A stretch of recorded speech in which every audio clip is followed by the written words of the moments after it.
Donc, en guise d'introduction, on vient de vous donner un exemple pour montrer l'importance de l'automatisation. Et voilà ce que fait les algorithmes. Donc, comme définition du mot algorithme, on peut définir algorithme comme étant la description d'une suite d'étapes permettant d'obtenir un résultat à partir d'éléments fournis en entrée. C'est tout. L'exemple que je vous ai donné ici suffit. On définit un ensemble d'étapes pour obtenir un résultat à partir des entrées. Ici, mon entrée, c'est quoi? Je prends mon registre, je l'ouvre, je le scanne, je le dépose dans un répertoire et mon programme informatique va lire la page, il extrait les données, il les charge dans un fichier ou bien il les met autre part où je peux les copier. Pour aller plus loin, on peut prendre aussi la définition du style de l'informatique.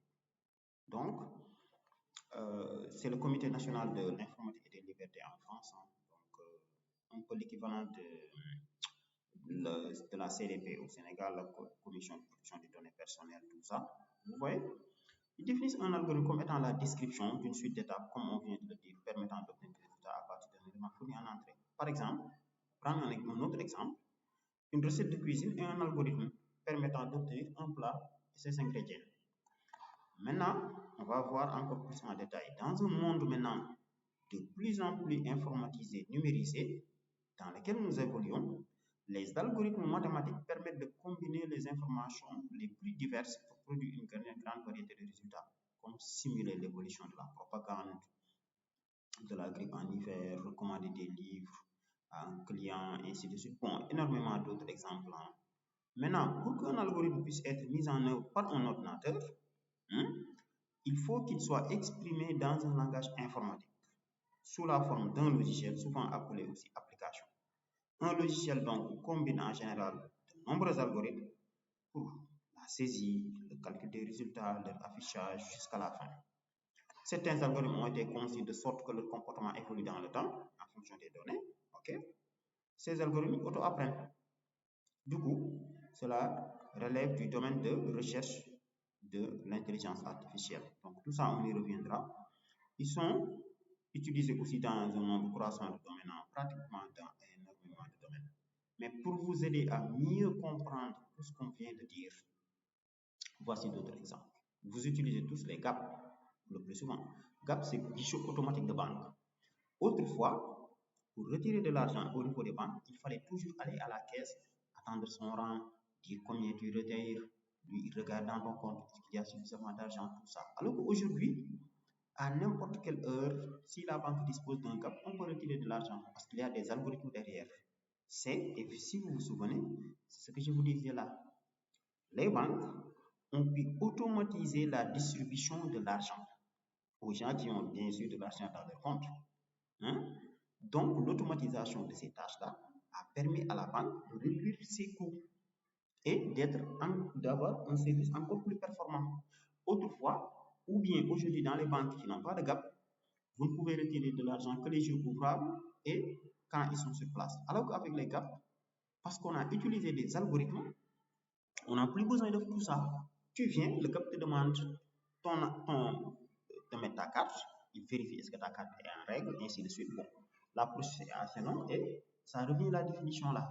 Regardez, donc au niveau du GAP, les algorithmes qui sont là-bas, ils font quoi? Un ensemble d'étapes pour obtenir le résultat à partir d'un élément fourni en entrée. Qu'est-ce que vous fournissez en entrée? Votre carte GAP, le montant le code secret, ensuite l'opération que vous voulez faire retirer, le montant que vous voulez retirer, et qu'il fait quoi? En sortie, il vous donne votre argent. Vous voyez?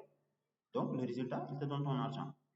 Maintenant, l'algo, c'est un ensemble d'étapes. Donc, voici un exemple. Bon, il y a les sites web aussi.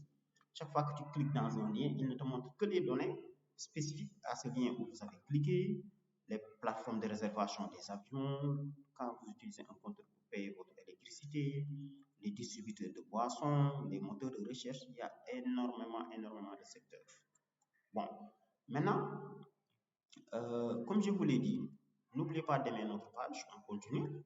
Mais pour faire simple avec le groupe d'algo, on n'a pas besoin de recréer J'ai trouvé un excellent cours en ligne. Bon, il y a d'autres très bons cours, hein, mais moi, celle-là, ça me plaît beaucoup.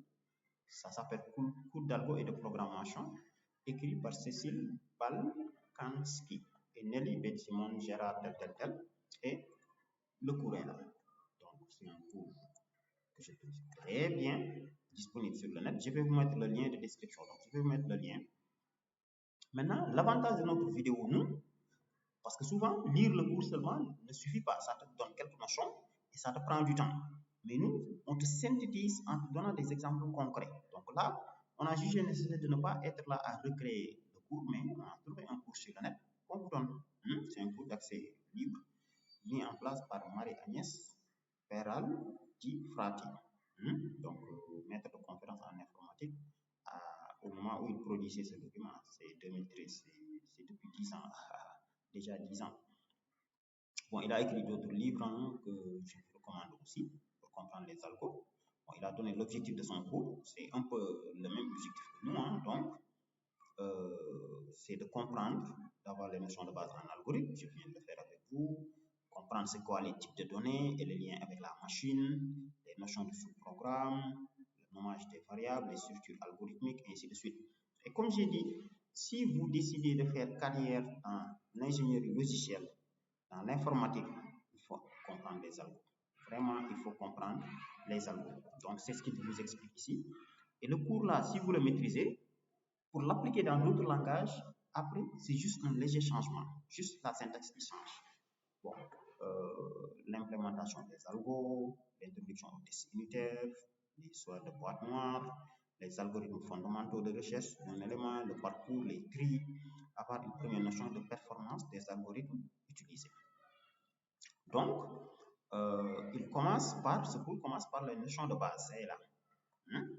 Les notions de base, donc, en termes d'historique, le mot algorithme est dérivé du nom d'un grand mathématicien qui s'appelle Al-Khwarizmi, qui a vécu au 9e siècle. C'était un membre de l'Académie des sciences de Bagdad. Vous voyez, le monde arabe, donc les Égyptiens aussi, c'est de très grands mathématiciens. On peut dire que l'algorithme est né de ça.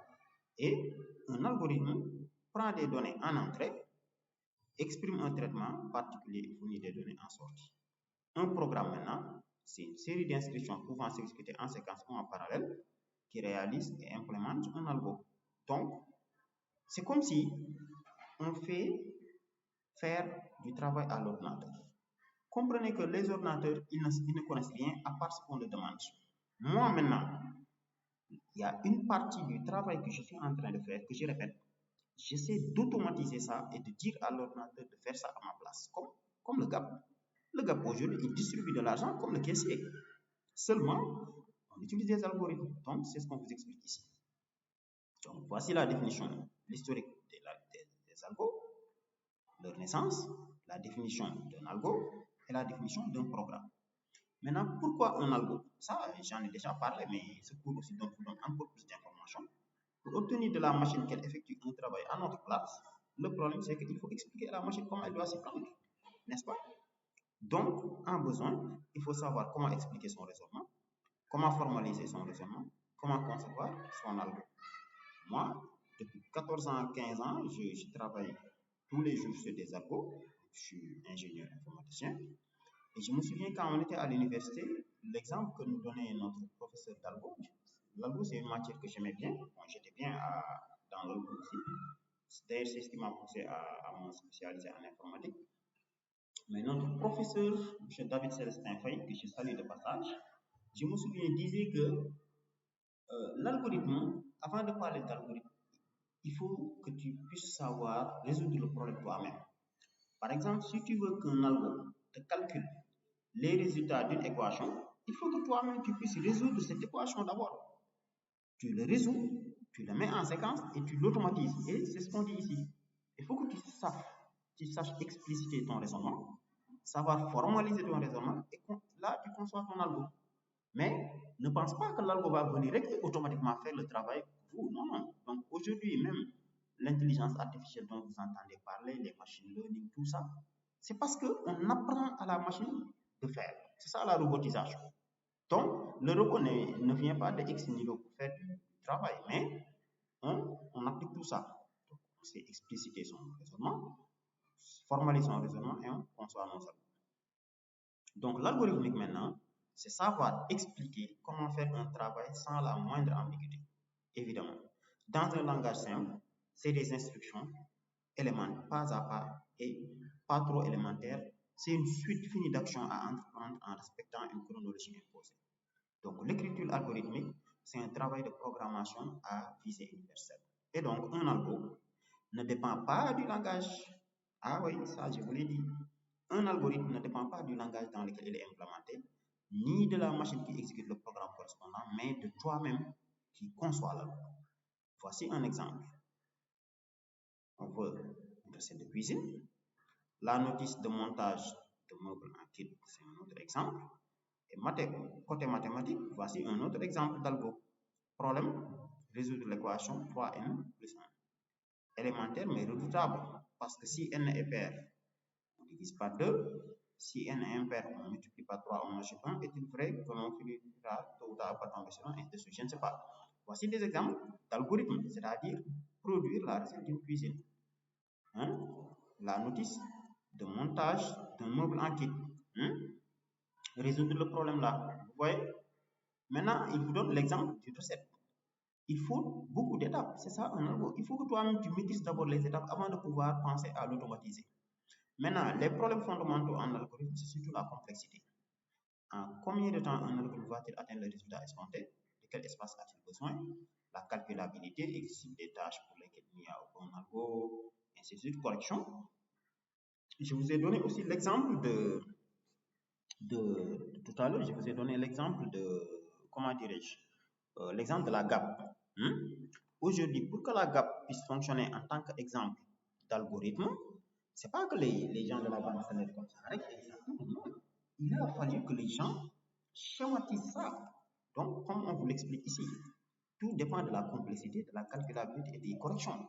Il a fallu que des gens imaginent tout le processus pour dire que nous, que fait le caissier? Pour que quelqu'un puisse retirer de l'argent, il faut que la personne se présente, il faut qu'on vérifie que son compte est fonctionnel et qu'il a bien un compte et que le compte a suffisamment d'argent et qu'il est autorisé à retirer l'argent et tout ça. On a pris tout ça, vous voyez, on a implémenté la calculabilité et on applique la correction avant de pouvoir aboutir à ça. Maintenant, voici un exemple pour démarrer, un exemple concret d'algo. L'algorithme maintenant, comme on l'a dit, ordinateur, ce n'est rien d'autre qu'un outil informatique qui fait ce qu'on lui demande. Donc, un programme informatique plus un ordinateur, ça donne maintenant le résultat escompté. Voici un exemple algorithme qui s'appelle élevé au carré. Là, c'est des commentaires. Je vous explique que cet algorithme calcule le carré du nombre que fournit l'utilisateur. Là, on définit ce qu'on appelle les variables maintenant, un nombre, son carré, qui sont de type entier. Vous voyez? Chaque fois que vous voyez un algo, les crochets là, ça veut dire que c'est des commentaires. Ça varie dépendamment des langages aussi. On débute, on dit afficher, quel est le nombre que vous voulez élever au carré, saisir un nombre, on stocke ça et on affiche le résultat. Je vous explique au détail. Là, qu'est-ce que ça veut dire dans un algorithme? Un algorithme a toujours un nom. Donc, algorithme, on donne le nom de l'algorithme. Si on met des commentaires maintenant, les commentaires, c'est ignoré par l'ordinateur. Donc, là, on apprend à l'ordinateur à lancer un écran et à dialoguer avec la personne qui utilise l'ordinateur pour lui dire tape ça. C'est pourquoi vous voyez afficher. Donc, un algorithme, il y a toujours le nom, il y a ce qu'on appelle les variables qu'on va voir après, mais un algorithme aussi commence par début et fin. Toujours. Vous donnez le nom de l'algorithme, vous donnez les variables, vous mettez début et vous mettez fin. Maintenant, chaque fois que vous voyez afficher un algorithme, ça veut dire que quand l'utilisateur final vient, l'utilisateur final, il ne voit pas tout ça. La seule chose qu'il va voir, c'est ici. Je prends le mode sélectionné. Donc, l'utilisateur final, c'est ça qu'il va voir. Regardez, tac, dès qu'il vient là, il va voir quel nombre voulez-vous élever au carré. Il ne voit rien d'autre. C'est comme le gap. Quand vous mettez dans votre carte au niveau du gap, qu'est-ce que vous voyez à l'écran? Saisissez votre code PIN. C'est parce qu'on a derrière écrit un algorithme comme ça. Algorithme, par exemple, qui s'appelle retrait gap ou simulation gap. On a défini là-bas des variables, on a mis début et fin, mais là-bas, affiché commence par quoi? donnez votre code PIN. Donc, saisir un nombre, ça veut dire que la variable là qu'on a déclarée ici, on stocke la valeur là. La valeur que la personne a tapée dans l'écran, on le stocke. Parce que l'algorithme utilise beaucoup les variables. Les variables, c'est quoi?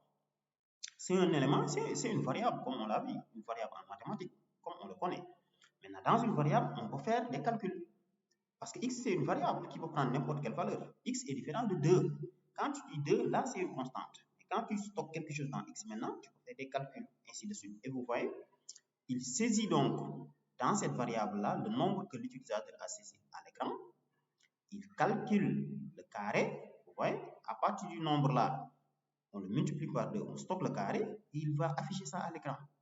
Afficher le carré de un nombre, affiché, c'est son carré.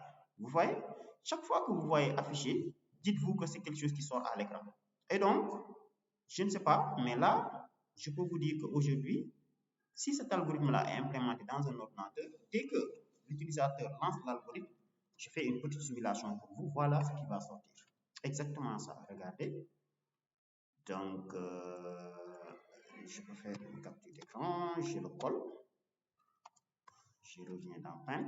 Donc, tout ce qui est dans affiché, c'est ça qui sort à l'écran. Regardez, tac, c'est ça qui va sortir à l'écran. Tac, vous voyez. C'est ça qui va sortir à l'écran. Mais le plus souvent, il sort une case pour que vous tapez. Donc, c'est un algorithme.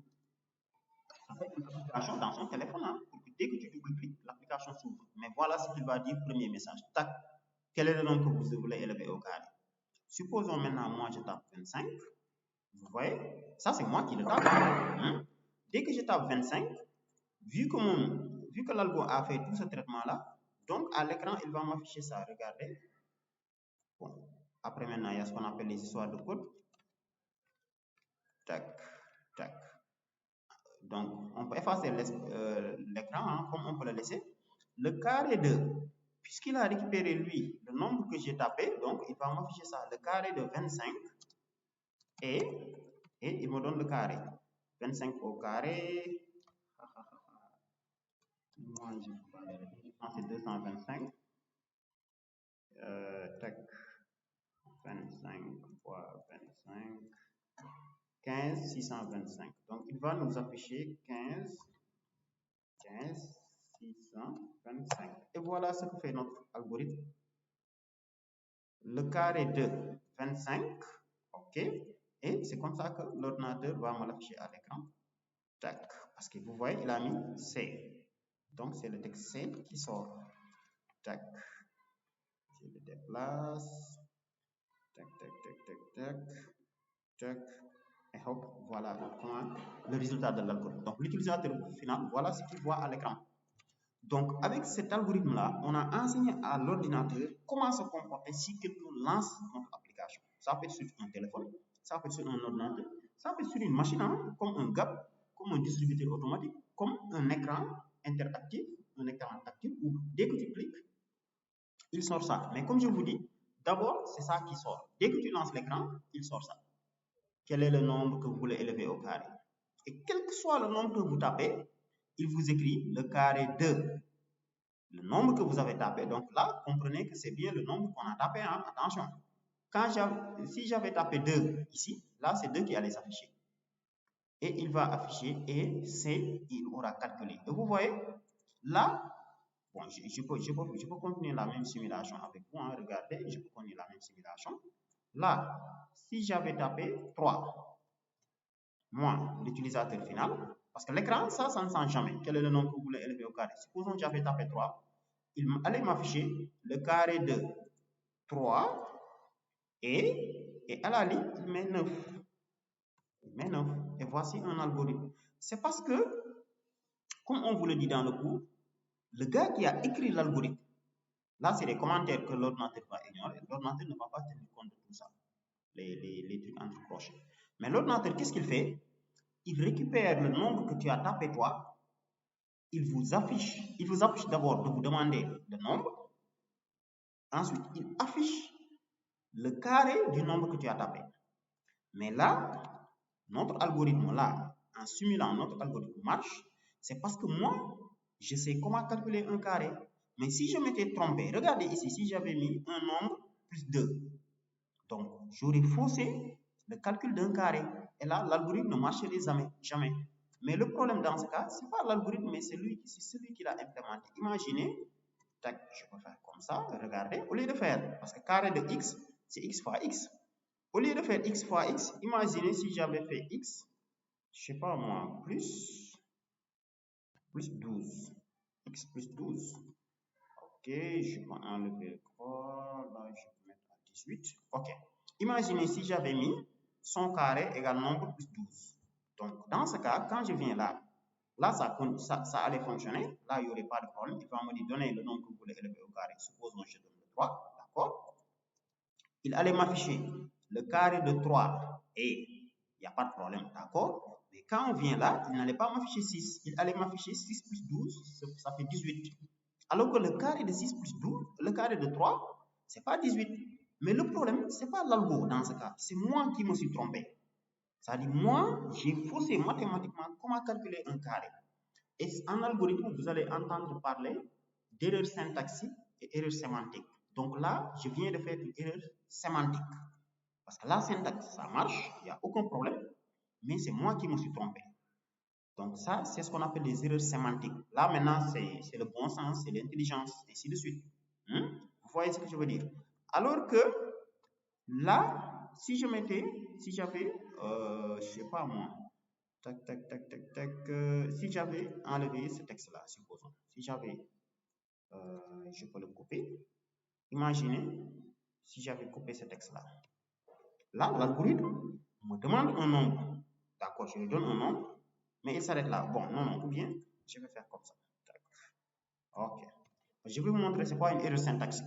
Là, si on avait enlevé la partie là, dans la dernière ligne, comme vous l'avez vu, quand quelqu'un exécute l'algo, dès qu'on lance l'écran, là, vous n'allez pas voir quel est le nombre que vous voulez élever au carré. Non, mais vous allez voir un message d'erreur.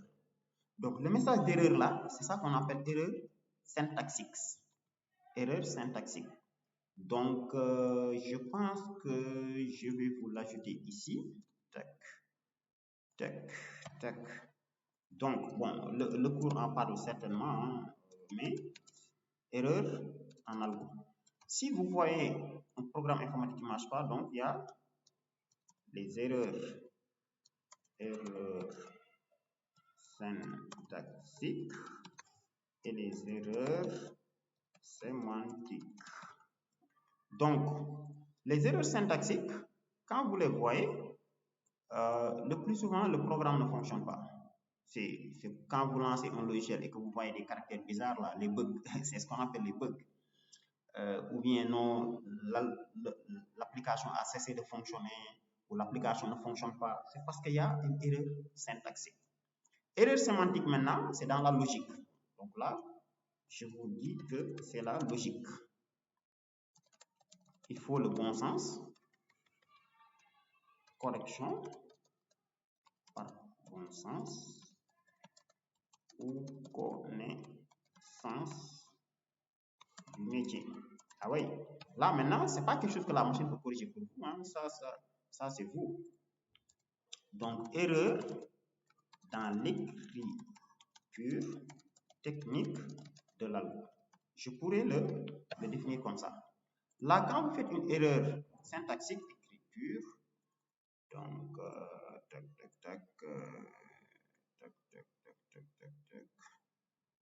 ok, je vous définis l'erreur syntaxique et je vous définis l'erreur sémantique. Donc là, je peux réduire la taille. Tac. Ok, là, c'est les algos qui sont derrière. Hein. Le PowerPoint, là, il y a des algos. Si clique là, fait ça. Si clique là, fait ça.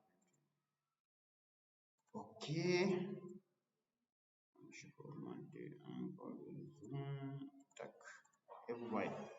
Donc, notez la différence entre les erreurs syntaxiques. Ça veut dire que tu t'es trompé sur la manière d'écrire même l'algo, comme ici. Tac, là, j'ai omis une partie du code. Donc, c'est une erreur syntaxique. C'est une erreur syntaxique. Alors que l'exemple que je vous ai donné, en mettant plus 12, là, c'est une erreur sémantique. Donc, pour pouvoir trouver votre algo, pour trouver la mise en place d'un algo, il faut que vous compreniez bien sémantique, c'est ce qu'on vous explique ici. C'est ce qu'on vous explique tout ici. Il faut savoir expliquer comment faire un travail sans la moindre ambiguïté d'abord, avant de pouvoir mettre ça en algo. Ne pensez pas que donc les robots, l'intelligence artificielle, les algorithmes, ils vont venir et faire automatiquement les choses que vous faisiez. Non, non, non. Donc, c'est l'humain qui essaie d'automatiser une partie de son travail en enseignant à la machine. Donc, vous voyez, voici un exemple concret. Là, on a mis en place un algo. Si on le déploie, maintenant, ça, on peut le déployer dans un terminal du genre CAP.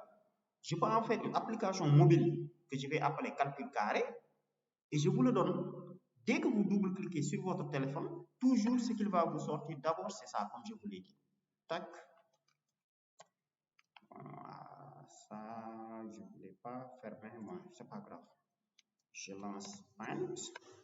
Tac, vous voyez. Chaque fois qu'on lance le programme, il va vous afficher que voulez-vous élever au carré. Tac. Maintenant, l'algorithme là, moi, et voici le rôle des informaticiens aujourd'hui, les développeurs dont vous entendez parler, les programmeurs. Leur rôle dans les entreprises, le plus souvent, c'est ça. Ils regardent ce que les gens font de manière manuelle, qu'on peut bien sûr automatiser. Tout n'est pas automatisable, mais ce qu'on peut automatiser, ils comprennent d'abord ce métier, ils mettent en place un programme informatique qui, grâce aux entrées que tu donnes, il fait une suite de traitements et il te donne le résultat. Et c'est comme ça qu'on a défini l'algo, si vous vous souvenez. Aussi bien dans ce cours comme dans l'autre. Tac, tac, tac, vous voyez. Série d'instructions pouvant s'exécuter en séquence ou en parallèle qui réalise, implémente un algorithme. Vous voyez.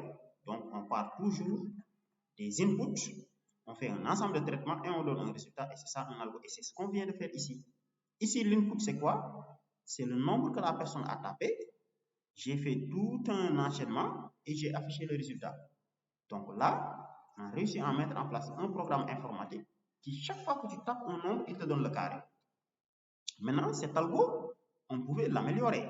Moi, aujourd'hui, en tant qu'ingénieur avec beaucoup d'expérience, qui travaille depuis des années dans l'algo, on pouvait améliorer l'algo là. En quoi faisant? Parce que là, quand vous dites saisissez un nombre, le nombre que vous voulez élever au carré, au lieu de saisir 25, regardez, au lieu de saisir 25 ici, il se pourrait que la personne saisit ça, 2, TUX.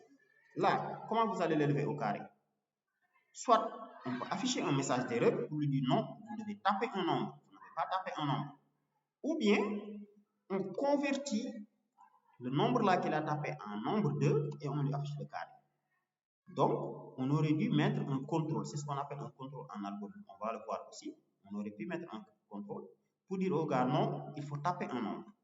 Et on répète ça, on répète jusqu'à ce qu'il tape un nombre. On peut aussi lui donner des tentatives comme le gap. Le gap, tu ne peux pas fausser plus de 3 fois ta carte gap, sinon on le bloque par raison de sécurité. Je peux dire dans cet algorithme que non, chaque fois que tu tapes une mauvaise entrée, comme ici, je te dis non, il faut taper un nombre. Et tu n'as que 4 essais. Si tu essaies 4 fois, ça ne marche pas, j'arrête le programme. Et je te dis bye bye. Et après, je calcule. Ainsi de suite. Donc, les étapes d'un algorithme maintenant, comment on met en place un algorithme? On commence par la préparation. C'est très normal. Donc, les données nécessaires à la résolution du problème, on le résout pas à pas. Après, décomposition en sous-problème si nécessaire. Et ensuite, on imprime nos résultats à l'écran ou bien dans un fichier. C'est ce qu'on a fait ici. La préparation, c'est quoi ici? J'ai d'abord pris une feuille et j'ai calculé comment calculer un carré. Et quel est tout le processus? Je vais commencer par afficher à l'écran un texte. Le gars, il tape. Je récupère le texte qu'il a tapé. Je le range dans une variable. J'utilise cette variable pour calculer le résultat et j'affiche à l'écran le sorti. Voici le traitement pas à pas. Et moi, je ne stocke pas dans un fichier, mais j'imprime à l'écran. Mais le résultat qu'on affiche ici, on pouvait le sauver dans un fichier. Vous voyez? Donc, c'est ce qu'il vous explique. Maintenant, on développe maintenant les langages algorithmiques. Donc, l'algorithme, l'exemple que j'ai fait avec vous ici, on va faire beaucoup d'exemples. Maintenant, l'algorithme là, ça c'est général à tous les langages. Maintenant, je peux prendre ça, je l'implémente dans le langage C. C'est-à-dire là, le fonctionnement algorithmique là, quel que soit le langage, là, ça demeure. Là, ça demeure vraiment le même. Je peux faire comme ça pour vous. Vous voyez. Là, ça demeure. Maintenant, c'est juste la syntaxe qui va changer si je change de langage. Je peux l'implémenter sur Pascal. Je peux l'implémenter sur du C, je peux l'implémenter sur du C++, je peux l'implémenter sur PHP, je peux l'implémenter sur Python. Bon, et énormément de choses, hein, ou bien sur JavaScript. Ou Java, qui n'est pas Java. Je peux l'implémenter sur PHP, je peux l'implémenter sur Python, je peux l'implémenter sur Pascal, je peux l'implémenter sur langage C. Quand je l'implémente, ils vont tous fonctionner de la même manière, tout. La seule chose qui va changer, c'est les syntaxes. Par exemple, pour afficher ça à l'écran, si vous regardez bien, ici, il a fait quoi? Afficher. En algorithme, on dit afficher. Mais si c'était JavaScript, on allait dire print. Si c'est PHP, on allait mettre echo. Si c'est Python, c'est print. Si c'est Pascal, je pense que c'est print ou printf pour aller à la ligne. Et pour C aussi, c'est print. Vous voyez? Donc, on dit afficher. Donc, l'algorithme, c'est ce qui est global à tous les langages. Maintenant, l'implémentation, ça dépend du langage. Vous voyez? C'est juste ce que je voulais vous dire. Donc, les étapes de l'algo sont là. Et là, on vous montre un algorithme comment ça fonctionne. Il faut mettre algorithme. Vous donnez le nom de l'algo. Vous mettez autant de commentaires que vous voulez. Les commentaires que vous mettez ici, comme on l'a tantôt expliqué, là, quand vous mettez un texte comme ça, la machine, au moment d'exécuter l'algorithme aussi, je ne vous l'ai pas dit, on va le voir après. Il commence là, il exécute. Ensuite, il exécute ça. Ensuite. Et s'il a une erreur, il s'arrête. Mais chaque fois qu'il arrive dans ça, il l'ignore. Ça, c'est les commentaires pour celui qui conçoit l'application. Vous voyez? Là, on explique que c'est la déclaration d'espace mémoire. Là, c'est la préparation du traitement. Là, on calcule. Là, on présente. Et c'est là. Et donc, il faut une écriture rigoureuse dans l'algorithme. Il faut une écriture soignée, respecter l'indentation. On y reviendra. Il est nécessaire de commenter les algorithmes pour que les autres qui l'utilisent puissent comprendre. Il existe plusieurs solutions algorithmiques à un problème posé. Oui, et il faut rechercher l'efficacité de ce qu'on écrit. Bon, pour cette vidéo, donc, on va s'arrêter là. La prochaine fois, maintenant, on va parler de la déclaration des variables. Parce que c'est quoi les variables? Comme tout à l'heure, on a utilisé une variable. Donc, on va revoir la phase d'analyse, l'énoncé d'un problème. Ensuite, on va faire des exemples. Vraiment, on va faire des exemples. Et on va l'implémenter dans un langage. Bon, je sais pas, peut-être on va prendre Pascal ou langage C, PHP, ou même JavaScript, ainsi de suite. Et vous voyez, après, il y a les histoires de boucles, ainsi de suite, et c'est énormément de choses. Donc, vraiment, c'est ce qu'on voulait partager avec vous pour l'algo. Et quelqu'un donc qui suit la vidéo qu'on vient de faire de bout en bout, vraiment, il a compris l'algorithme. Maintenant, pour écrire des algos, il faut un éditeur. Donc, chaque langage, il y a un éditeur dédié à cela. Je ne sais pas, peut-être on va utiliser JavaScript ou bien on va utiliser Python ou PHP. Je vais voir d'ici le prochain langage.